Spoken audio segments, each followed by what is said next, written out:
think that like us as coaches, like it's our job. Like there's multiple times like I'm trying to, because I'm gonna be authentic. So it's like, hey, you know what? Thinking about this thing we did, six, and I have some kids that I've had for like, 7, 8 years. And it's like, it's funny, we'll talk about like things that we did back in the past. And I'm like, man, that was really dumb. I don't know why I was thinking that, but at the time, that's what I thought. But it's like, even them just, seeing me say, yeah, I don't think that was right. Like, let's adjust, let's move, and just the idea of like, you know what, I think I messed up by talking about this and that. Let's shift or whatever. But even just me, exposing myself a little bit by saying like, I messed up. I shouldn't have done that. Maybe I got on a guy, and after I go, hey, you know what, in front of the whole class, I'll say, hey, you know what, I shouldn't have done that. I was focused on something else. I took it out, but just showing some vulnerability as a coach. And too many times coaches feel like they need to be this, perfect version that everybody follows. It's like, no, you just need to be real and authentic and allow them to do the same. Man, good word, bro. Good word. You sound like a masterful instructor, truly.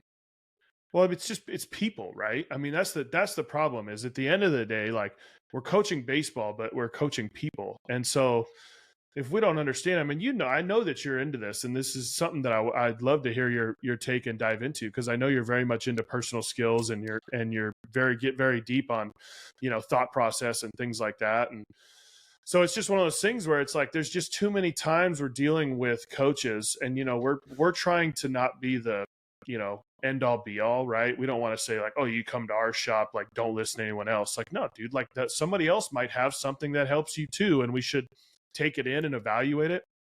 But you have so many coaches that are narrow-minded in the sense of like, dude, does that guy's telling you to do something? Does he know like what your favorite lunch meal is? Like, has he ever like sat there and said like, dude, what kind of sandwich do you like to eat? Or, what do you do when you're not playing baseball? Like, I mean, greatest quote in the world I ever heard changed my life. I'm at the ABCA convention. Ken Revisa says, players got to know you care before they care what you know.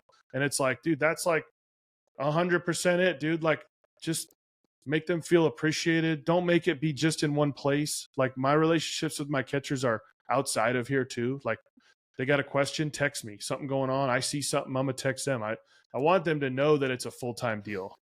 Yeah, man. Circling back, you talking about your willingness to be like, hey, man, I totally goofed this up. I did this wrong. I read a quote. It said, humanity breathes in mistakes. I don't know who it's from, but it's something like whenever someone is willing to own it, like everybody else is allowed to mess up.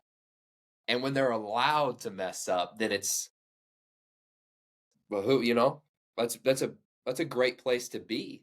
You go, playing the game of baseball, you should be able to fully accept the reality that you're subjecting yourself to failure, embarrassment constantly, consistently.